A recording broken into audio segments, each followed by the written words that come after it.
सभी मित्रों good morning. आप सभी का अपने चैनल के ऊपर स्वागत है। आशा है सब आप अच्छे होंगे और पढ़ रहे होंगे। तो आज जो है हम बात करेंगे जो छोटे छोटे इम्पोर्टेंट जो फैक्ट जो चले हुए थे उनमें जो क्लास उसके ऊपर, उसमें हम जब एफआईआर हो जाती है तो एफआईआर को रद्द करवाने के लिए जो प्रोसीजर होता है उसके बारे में आज हम चर्चा करेंगे। आइए ज़्यादा समय न लेते हुए टॉपिक पे बात करते हैं। तो ये है क्या है प्रोसीजर है भाई, ठीक है। धारा 482 भारतीय न्याय सुरक्षा नागरिक सुरक्षा संहिता के अंतर्गत एफआईआर यानी कि एफआईआर संख्या, दिनांक कब एफआईआर दर्ज हुई थी को रद्द करवाने हेतु आवेदन, ठीक है।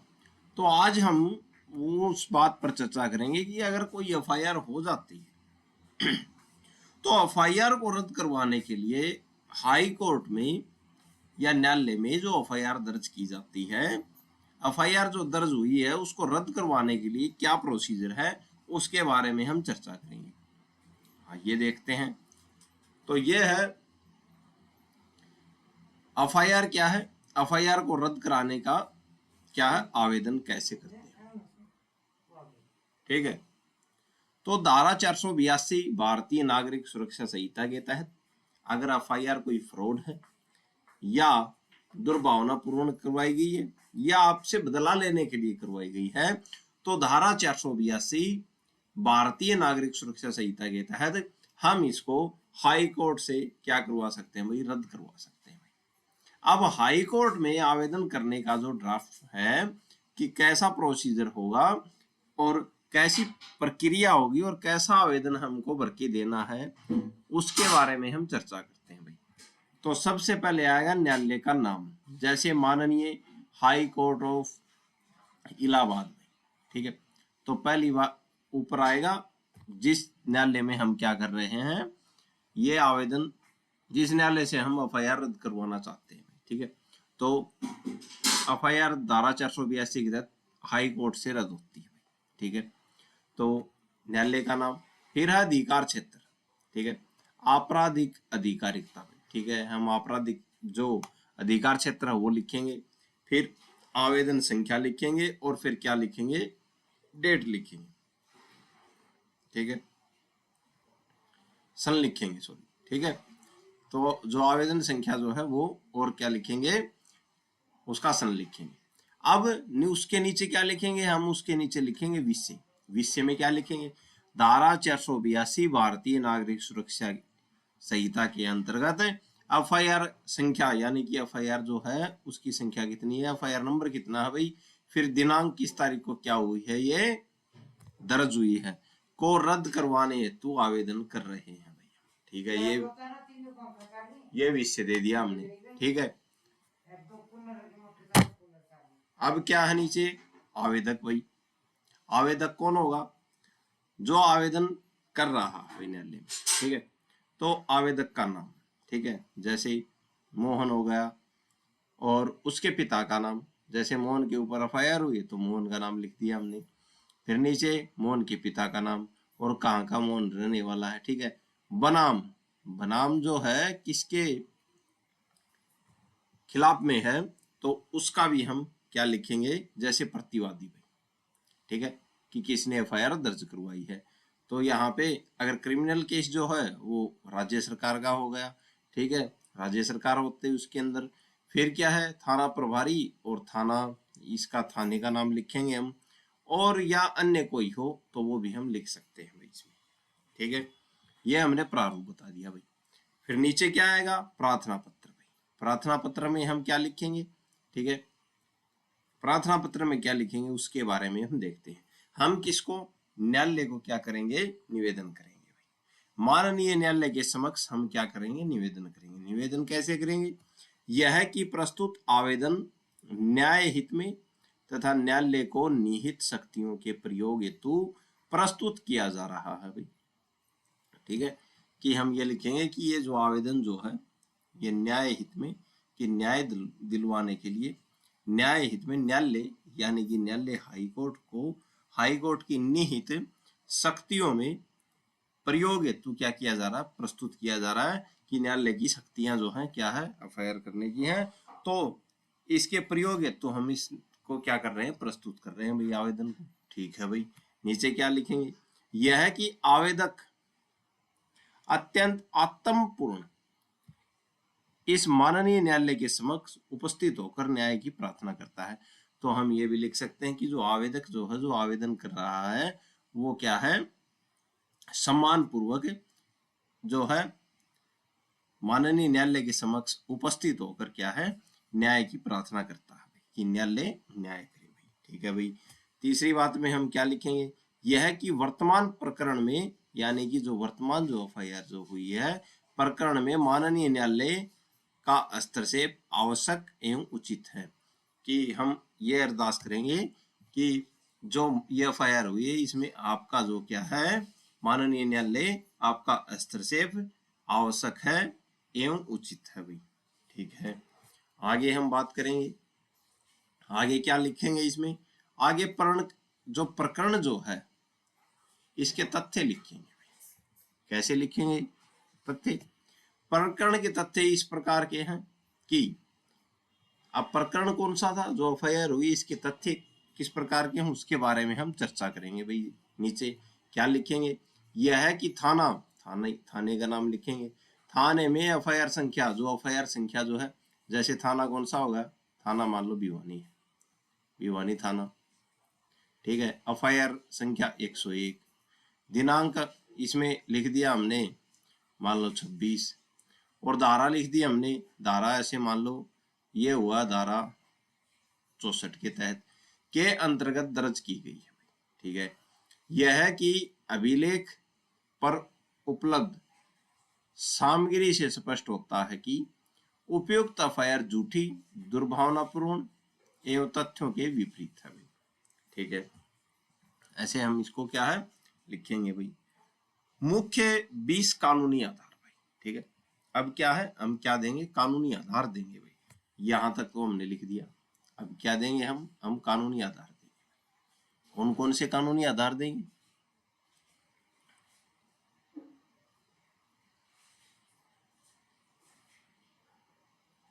अब क्या देंगे अब देंगे हम कानूनी आधार। आइए कैसे हैं भाई, यह है कि आवेदक, जो आवेदन करने वाला निर्दोष है एवं एफआईआर पूर्णतः झूठी व मनगढ़ंत है।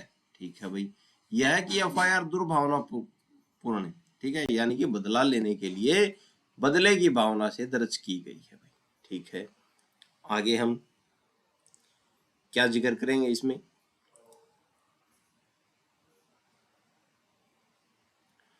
आगे ये यहां से देखते हैं हम, यहां तक तो हमारी बात हो ही गई थी। आगे हम क्या जिक्र करेंगे इसमें, यह है कि एफआईआर के तथ्य किसी अपराध का निर्माण नहीं करते। जो एफआईआर जो हुई है, जो एफआईआर में जो तथ्य जो दिए गए हैं वो किसी अपराध का निर्माण नहीं करते। यह है कि एफआईआर की देरी अनुचित है और द्वेषपूर्ण है। ये भी हम क्या देंगे भाई, आधार देंगे, कानूनी आधार। यह है कि एफआईआर के तथ्य किसी अपराध का क्या है, अपराध कारित नहीं करते भाई। ठीक है भाई, यह है कि एफआईआर के तथ्य किसी अपराध का निर्माण नहीं करते भाई। ठीक है,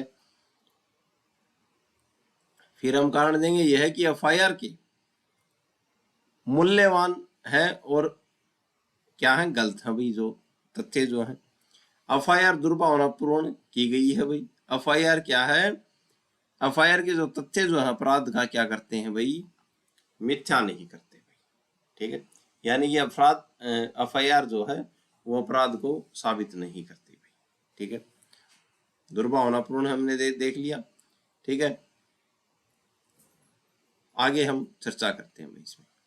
ठीक है, अब बात करते हैं संलग्नक। ठीक है, कि हम जो है ये जो हमने आवेदन किया है इसमें हम क्या क्या लगाएंगे। तो सबसे पहले तो ये हम आधार देंगे। ठीक है, इनमें से कौन, ये जो आधार हैं ये आधार देंगे कि एफआईआर दुर्भावनापूर्ण की गई है। ये जो एफआईआर है इसमें कोई केस बनता ही नहीं, जैसा इसने लिखवाया गया। एफआईआर क्या है, एफआईआर बदले की भावना से की गई है। ठीक है, हम कोई सबूत है तो हम दिखा सकते हैं, उसमें पीछे लिख सकते हैं। कि ये सबूत है, ये दुर्भावनापूर्ण की गई है। और जो एफआईआर जो लिखी है इसमें कुछ तथ्य बनते नहीं, उसमें तो था ही नहीं जिस टाइम पे अपराध का क्या दिखा रहे हैं, टाइम दिखा रहे हैं। ठीक है, तो हम अपने क्या है वो कानूनी ग्राउंड देते हैं भाई। ठीक है, आगे हम चर्चा करेंगे। अब ये जो आवेदन हमने किया है न्यायालय में, हाई कोर्ट में, तो इसके साथ क्या क्या लगेंगी, क्या क्या डॉक्यूमेंट्स लगेंगे, उनके बारे में हम चर्चा करते हैं। ठीक है, तो एफआईआर की प्रमाणित प्रति, ठीक है, एफआईआर की प्रमाणित प्रति पुलिस थाने में एफआईआर दर्ज हुई है, उसकी असली या प्रमाणित फोटोकॉपी लगानी है भाई एक तो हमें। ठीक है, तो ये जो एफआईआर रद्द करवाने के लिए हम हाई कोर्ट में क्या कर रहे हैं, आवेदन कर रहे हैं, तो उसमें क्या है, तो एफआईआर की जो प्रमाणित प्रति यानी फोटोकॉपी, जो एफआईआर की जो फोटोकॉपी है वो लगानी है, उसकी असली या प्रमाणित फोटोकॉपी लगानी है। ठीक है भाई, फिर नंबर 2 पे हम क्या लगाएंगे, चार्जशीट यदि दाखिल होगी। अगर चार्जशीट पुलिस ने दाखिल कर दी है, चार्ज आपके ऊपर लगा दिए हैं, तो क्या है, अगर पुलिस ने अपनी जांच पूरी करके कोर्ट में चार्जशीट यानी कि आरोप पत्र जमा कर दी है, तो उसकी क्या लगानी है, हमने कॉपी लगानी है भाई इस फॉर्म में। ठीक है भाई, आगे क्या लगाना है, समझौता पत्र यदि लागू हो। अगर आपका और शिकायत करने वाला का आपस में राजीनामा हो गया है, तो वह लिखित एग्रीमेंट भी हम लगा सकते हैं कि एफआईआर को रद्द किया जाए भैया। ठीक है, या तो केस नया है तो उसमें आप एफआईआर लगा सकते हैं, चार्जशीट हो गई तो चार्जशीट साथ में लगा सकते हैं। अगर हमारा समझौता हो गया सामने वाले पक्ष से, तो वो समझौता भी लगा सकते हैं कि एफआईआर रद्द करो।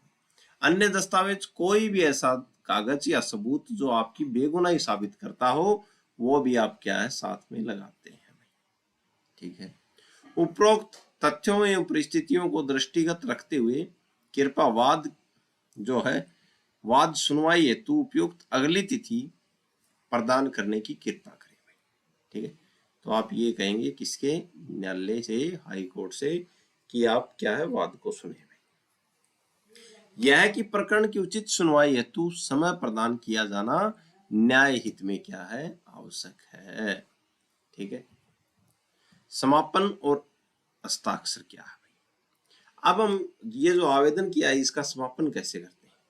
अतः यह विनम्र प्रार्थना है कि न्याय हित में प्रस्तुत आवेदन स्वीकार किया जाए, कि न्याय के हित में आवेदन स्वीकार किया जाए।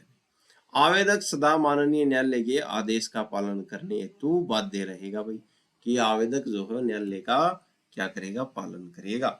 ठीक है, फिर नीचे क्या लिखेंगे, हम स्थान लिखेंगे और दिनांक लिखेंगे, आवेदक के हस्ताक्षर करेंगे, यहाँ पे लिखेंगे, और अधिवक्ता के हस्ताक्षर, जिस अधिवक्ता ने क्या किया है, ये आवेदन दायर किया।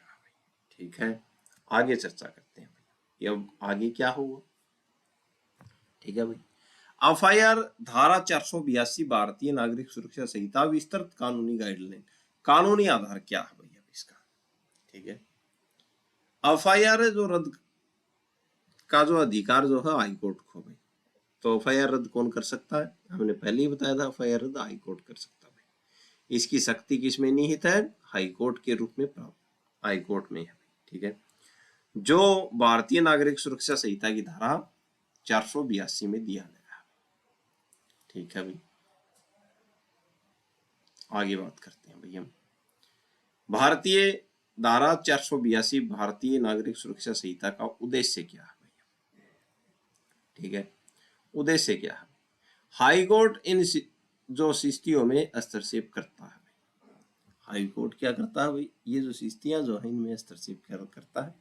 कैसे, अब हमने एफआईआर रद्द करने के लिए हमने क्या कर दिया, आवेदन डाल दिया हाई कोर्ट में, तो अब हाई कोर्ट क्या करेगा, न्याय के हित में, न्याय के हित को सुरक्षित रखने के लिए क्या करेगा, इसमें हस्तक्षेप करेगा।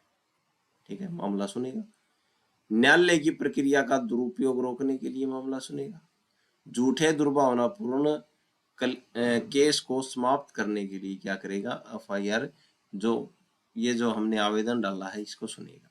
ठीक है, आगे क्या होगा, एफआईआर जो जब हो जाती है तो एफआईआर रद्द करवाने के मुख्य ग्राउंड क्या है उसके बारे में हम चर्चा करते हैं। ठीक है, तो ग्राउंड कौन से होंगे?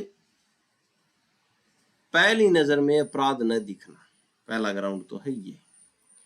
ठीक है, अगर कोई व्यक्ति एफआईआर को सिर्फ ऊपर ऊपर से पढ़े और उसे पढ़कर ही यह साफ हो जाए कि इसमें कोई कानूनी अपराध बनता ही नहीं है, ठीक है, तो ग्राउंड पहला ये होगा कि पहली नजर में अपराध न दिखना।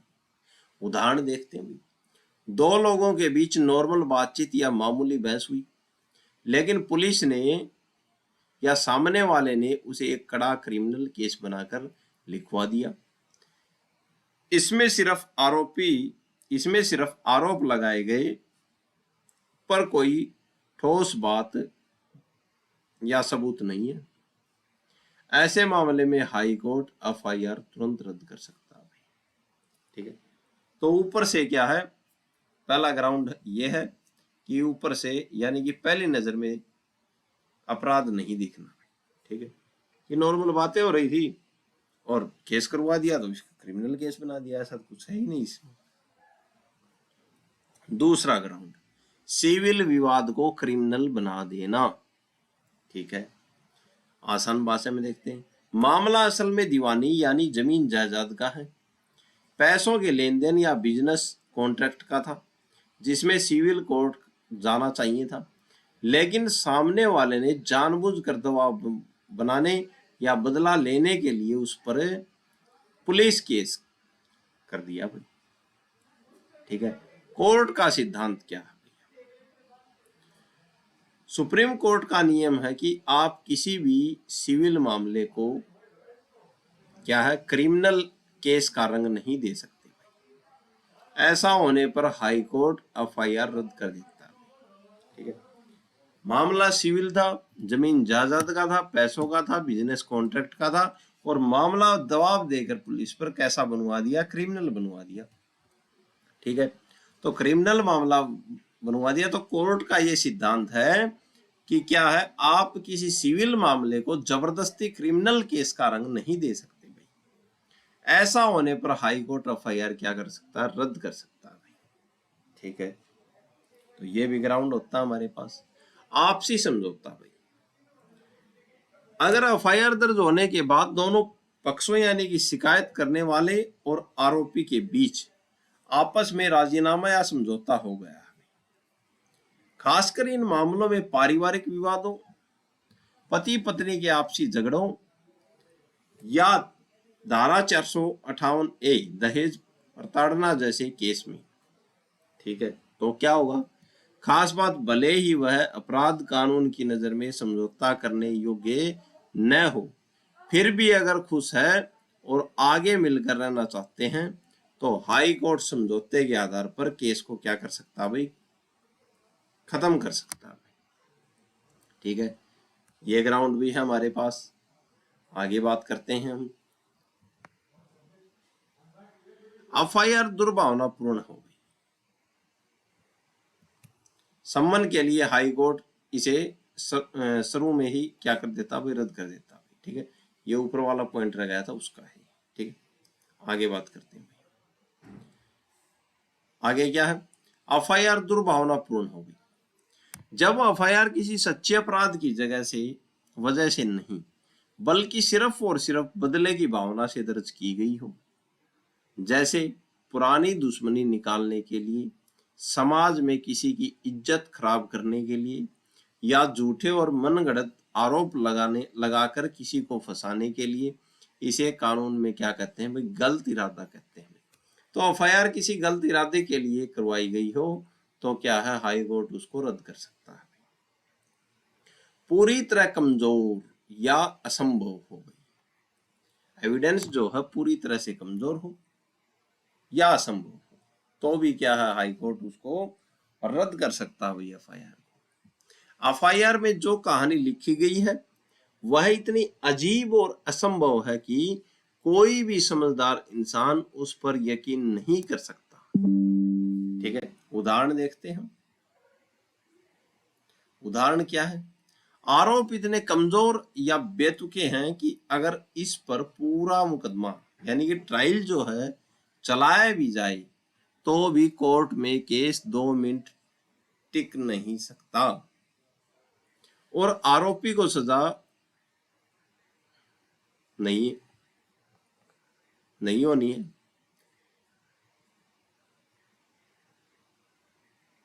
आरोपी को सजा होना नामुमकिन है भाई। ठीक है, समय बचाने के लिए हाई कोर्ट इसे शुरू में ही क्या कर देता है भाई, रद्द कर सकता है। ठीक है, यानी कि मामला जो है एविडेंस पूरी तरह से कमजोर है या असंभव है। ठीक है, आरोप इतने कमजोर या बेतुके हैं कि अगर वह पूरा मुकदमा यानी कि ट्रायल भी चला दिया जाए तो भी क्या है, आरोपी को सजा होना नामुमकिन है। इसलिए जो कोर्ट जो है अपना समय बचाने के लिए एफआईआर को क्या कर सकता है, रद्द कर सकता है भाई, धारा 482 के तहत। भाई एविडेंस पूरी तरह कमजोर या असंभव, ये वही बात आ गई।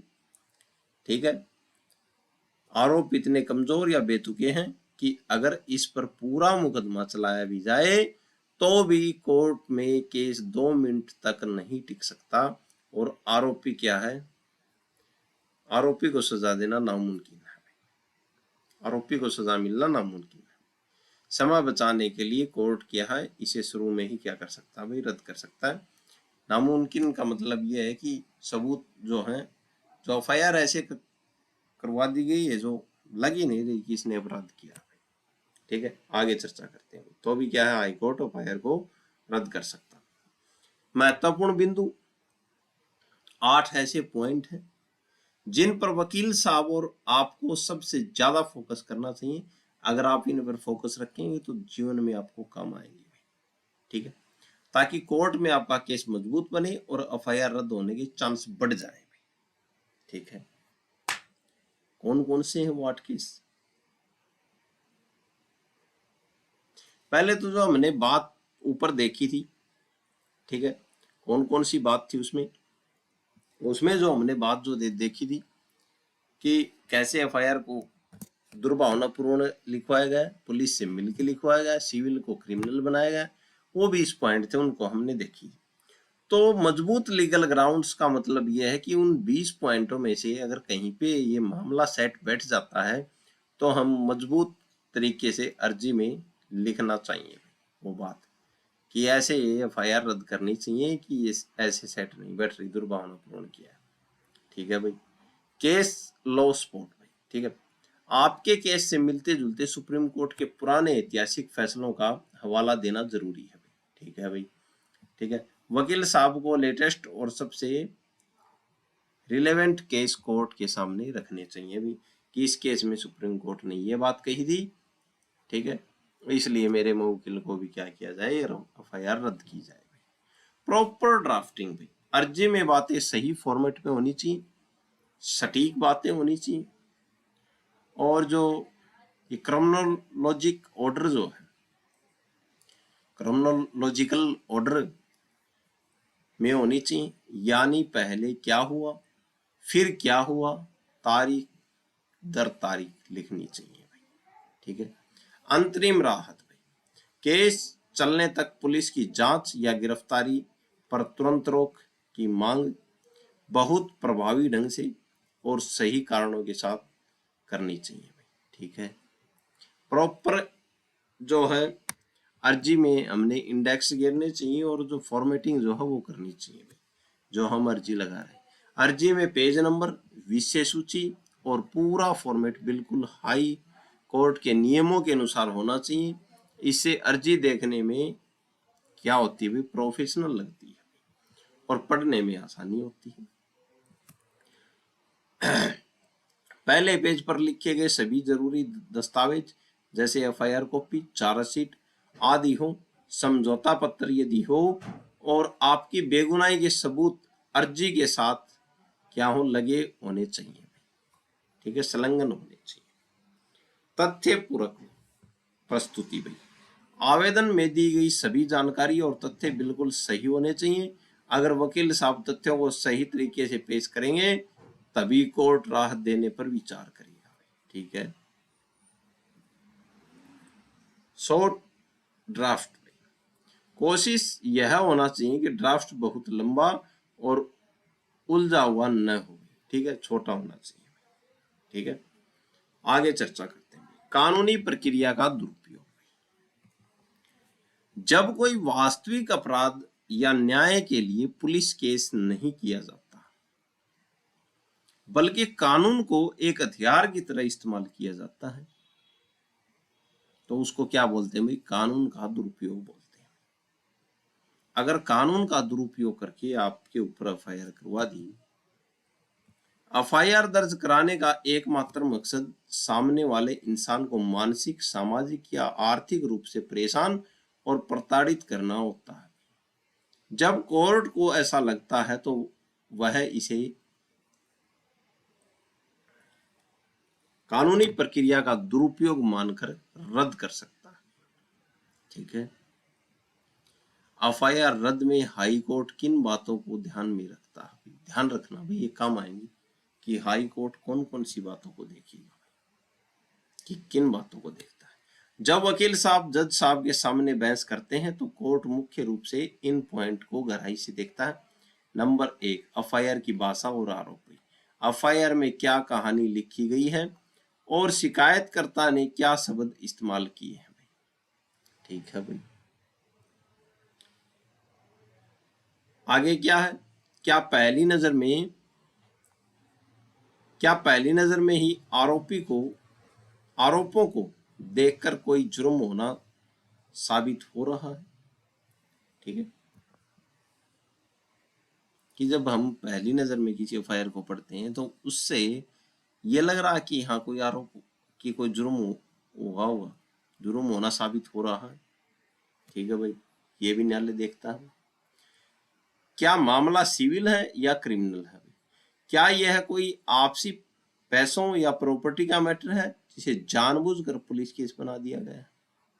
तो ये मामला भी क्या है, हाई कोर्ट देखता है, इन बिंदुओं पर भी गौर करता है। क्या समझौता है? अगर दोनों पक्षों में राजीनामा हुआ है तो क्या वह बिना किसी दबाव या लालच के अपनी मर्जी से हुआ है? इन बातों को भी हाई कोर्ट देखता है, तभी एफआईआर रद्द की जाती है। क्या केस है भाई? क्या एफआईआर के पीछे कोई पुरानी रंजिश या दुर्भावना, गलत इरादा छिपा हुआ है? ये बात भी हाई कोर्ट देखता है।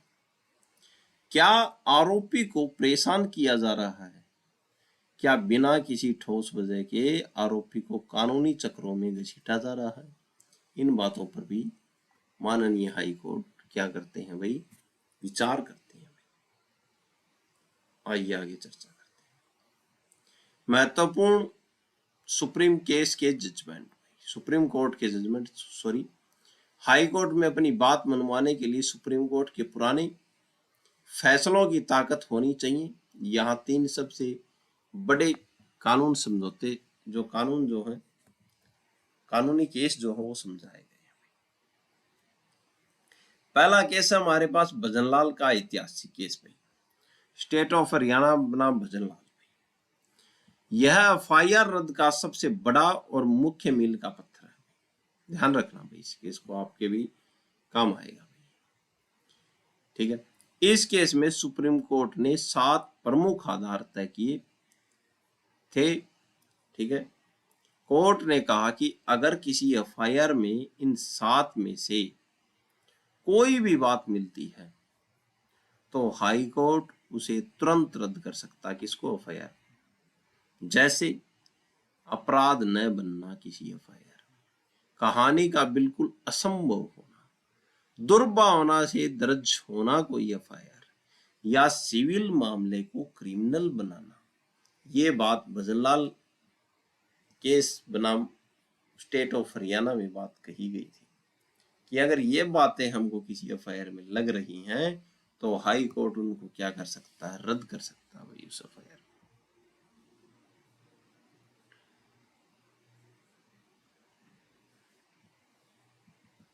ज्ञान सिंह बनाम स्टेट ऑफ पंजाब, इसमें क्या बात कही थी? इस फैसले में सुप्रीम कोर्ट ने यह साफ किया कि अगर 2 पक्षों के बीच आपस में राजीनामा या समझौता हो जाता है तो हाई कोर्ट के पास यह पावर है कि वह इस समझौते के आधार पर आपराधिक मामले यानी कि एफआईआर को पूरी तरह से क्या करते, खत्म करते हैं। ठीक है भाई।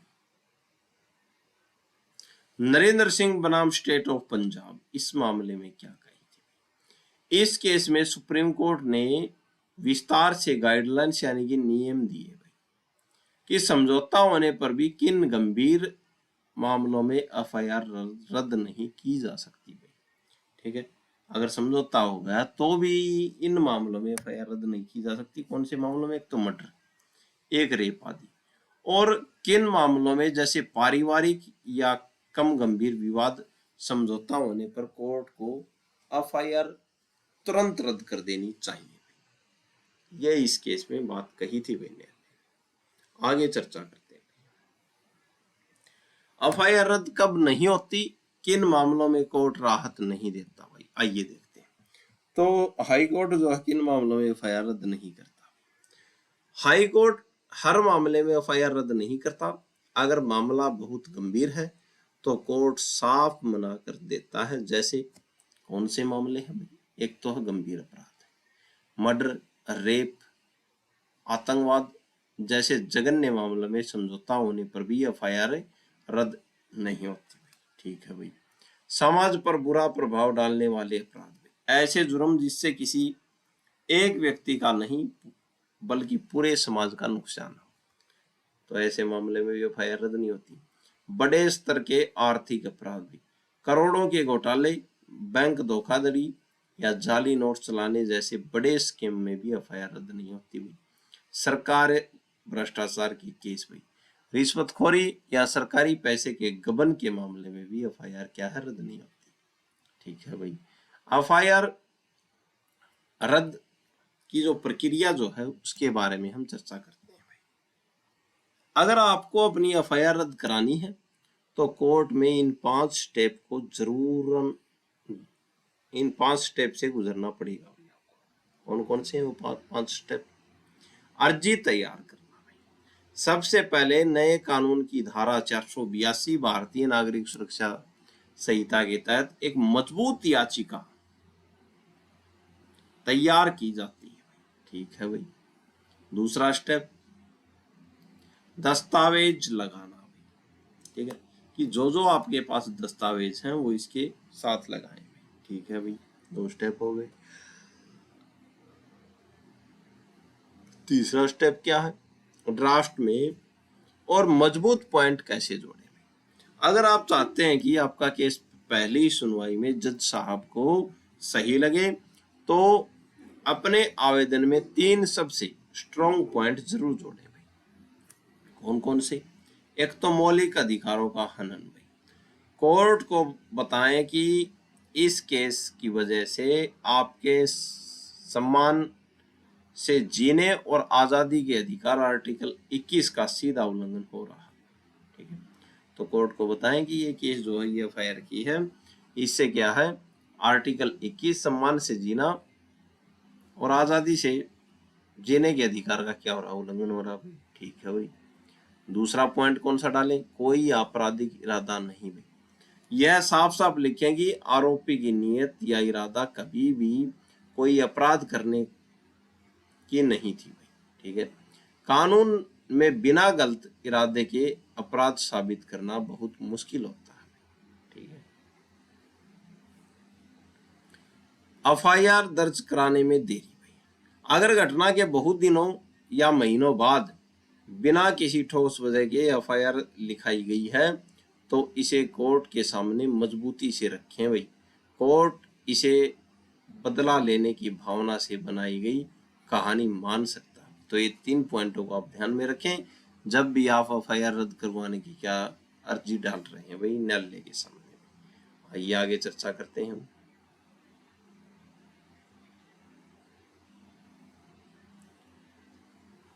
एफआईआर रद्द ये हमने देख लिया। ठीक है, एक बार फिर से देख लेते हैं। एफआईआर रद्द कब नहीं होती, किन मामलों में? एक तो हमने देख लिया गंभीर अपराधों में, समाज पर बुरा क्या पड़े भाई, प्रभाव पड़े, उन मामलों में एफआईआर रद्द नहीं होती। बड़े स्तर के आर्थिक अपराधों में एफआईआर रद्द नहीं होती। और फिर हमने बताया सरकारी भ्रष्टाचार के केस में क्या है, एफआईआर रद्द नहीं होती। ठीक है, और इनमें से हमने देख लिया था कि जो स्टेप कौन कौन से होते हैं एफआईआर रद्द करवाने के। तो उसमें हमने अर्जी जो तैयारी जो थी उसके बारे में जिक्र कर लिया था, धारा 482 के तहत भारतीय नागरिक सुरक्षा संहिता में। और जो दस्तावेज जो लगाने हैं इस अर्जी के साथ जरूरी कागज जोड़े जाते हैं, जैसे थाने से मिली एफआईआर की कॉपी, अगर पुलिस ने जांच पूरी कर ली है तो चार्जशीट की कॉपी, अगर राजीनामा हुआ है तो समझौता पत्र भी। ठीक है भाई, हाई कोर्ट में केस दाखिल करना भाई, तैयार की गई फाइल को संबंधित हाई कोर्ट जैसे Allahabad high court, Chandigarh high court, Delhi high court में सरकारी नियमों के अनुसार जमा किया जाएगा भाई, किसको, आवेदन को। ठीक है भाई, फिर क्या होगी भाई, सुनवाई। जज साहब के सामने पहली सुनवाई होती है। अगर कोर्ट को लगता है कि केस में दम है तो वह सामने वाले पक्ष को नोटिस जारी करता है और पुलिस अपना जवाब कोर्ट में दाखिल करती है भाई। ठीक है, फिर अब फाइनल अंतिम फैसला भी, दोनों पक्षों की पूरी बहस सुनने के बाद जज साहब अपना आखिरी फैसला सुनाते हैं भाई। ठीक है, या तो एफआईआर क्या होगी, रद्द हो जाएगी, या फिर कोर्ट अपनी अर्जी को क्या करेगा भाई, खारिज कर देगा भाई आपकी अर्जी को। ठीक है, आगे चर्चा करते हैं। रद्द कराने की पूरी जानकारी, हाई कोर्ट की विशेष शक्ति, धारा 482 भारतीय नागरिक सुरक्षा संहिता। हाई कोर्ट के पास एक ऐसी ताकत होती है जिससे वह किसी भी झूठे या गलत पुलिस केस को शुरू में ही खत्म कर सकता है। नए कानून के अनुसार यह ताकत धारा 482 भारतीय नागरिक सुरक्षा संहिता में दी गई है। कोर्ट कब दाखिल देता है भाई, कोर्ट जो है कब दखल देता है, सॉरी, तो कोर्ट कब दखल देगा एफआईआर में, न्याय दिलाने के लिए देगा। अगर कोई कानून या पुलिस का गलत इस्तेमाल करके किसी को परेशान कर रहा है तो दखल देगा। ठीक है, एफआईआर झूठी या मनगढ़ंत है तो दखल देगा। एफआईआर रद्द करने के 6 ग्राउंड भाई, ये देखते हैं कौन कौन से, एक बार फिर से देख लेते हैं। एफआईआर रद्द कराने के लिए 6 मुख्य ग्राउंड होते हैं, इनको आप ध्यान में रखना भाई। पहला है पहली नजर में अपराध न दिखना भाई। ठीक है, अगर एफआईआर को पढ़कर ही यह लगे कि जो कहानी लिखी गई है वह तो जुर्म बनता ही नहीं, जैसे मामूली बहस को बड़ा क्रिमिनल केस बना देना, ठीक है, तो एफआईआर रद्द हो सकती है, ये ग्राउंड बन गया आपका। फिर सिविल मामले को क्रिमिनल बना देना, मामला असल में पैसों के लेन देन का है, जमीन का या बिजनेस का है, लेकिन बदला लेने के लिए उसे क्या बना दिया, जबरदस्ती पुलिस केस बना दिया, ठीक है, क्रिमिनल बना दिया, तो एफआईआर रद्द हो सकती है। आपसी समझौता, अगर दोनों पक्षों का शिकायत करने वाले का और आरोपी के बीच राजीनामा हो गया है, खासकर पारिवारिक पति पत्नी या धारा 498A दहेज के मामलों में, तो एफआईआर रद्द हो सकती है। ठीक है, फिर एफआईआर दुर्भावनापूर्ण से की गई हो, ठीक है, एफआईआर किसी जुर्म के लिए नहीं बल्कि पुरानी दुश्मनी या रंजिश निकालने और किसी को बदनाम करने के लिए कराई गई हो, तो एफआईआर रद्द कर सकते हैं। यह भी हमारा क्या बनता है, ग्राउंड बन जाता है। सबूत पूरी तरह कमजोर या क्या हो गई, असरदार हो गई। कहानी इतनी अजीब है कि कोई भी समझदार इंसान उस पर यकीन नहीं कर सकता और इस पर केस चलना समय की बर्बादी है, यह भी हमारा ग्राउंड बन जाता है। कानूनी प्रक्रिया का दुरुपयोग, केस का एकमात्र मकसद सिर्फ आरोपी को परेशान करना और प्रताड़ित करना था भाई, तो ये भी हमारा क्या बन जाता है, ग्राउंड बन जाता है। आवेदन लगाते समय आगे चर्चा करते हैं।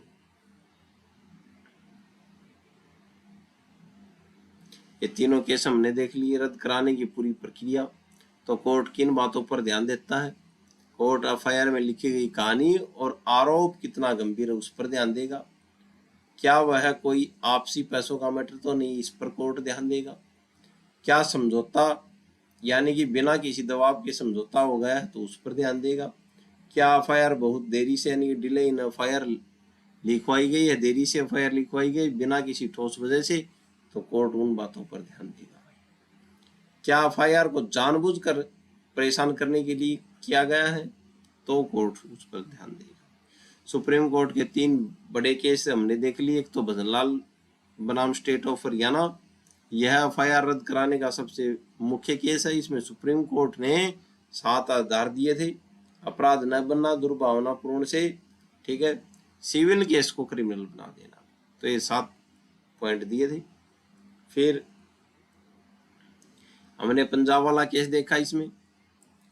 फिर नरेंद्र सिंह वाला केस स्टेट ऑफ पंजाब, इसमें कहा था, इसमें नियम दिए गए थे कि समझौता होने पर भी किन गंभीर अपराधों में जैसे मर्डर, रेप के जो मामले हुए, इसमें एफआईआर रद्द नहीं हो सकती भाई, क्योंकि जैसे पारिवारिक विवाद रद्द कर देने चाहिए, जो पारिवारिक विवादों में जो एफआईआर रद्द हो जाती है, वैसे जो ये हत्या और रेप यानी कि गंभीर मामले हैं उनमें एफआईआर रद्द नहीं हो सकती।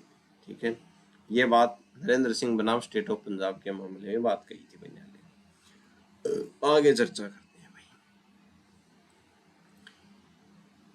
तो रद्द कराने की स्टेप बाय स्टेप प्रक्रिया हमने ये भी एक बार देख ली थी। पहले क्या है, अर्जी तैयार होगी धारा 482 के तहत, और अर्जी के अंदर हम क्या क्या लगाएंगे, एफआईआर की फोटोकॉपी, चार्जशीट अगर हो गई है तो उसकी फोटोकॉपी, और अगर समझौता यानी कि राजीनामा हो गया तो उसके कागज भी जोड़कर हम फाइल करते हैं भाई। ठीक है, फिर हम केस दाखिल करेंगे। दाखिल करना, तैयारी की गई अर्जी को हाई कोर्ट जज में क्या करेंगे, हम सरकारी नियमों के अनुसार जमा करवाएंगे। फिर हमारी क्या होगी, सुनवाई होगी, हियरिंग होगी, और सुनवाई में अगर कोर्ट को ये लग रहा है कि केस में दम है तो क्या करेगा भाई, न्यायालय उस मामले को सुनेगा। ठीक है, दूसरे पक्ष को क्या भेजेगा भाई, नोटिस भेजेगा कि आप भी आइए भाई, और फिर न्यायालय फाइनल जजमेंट देगा।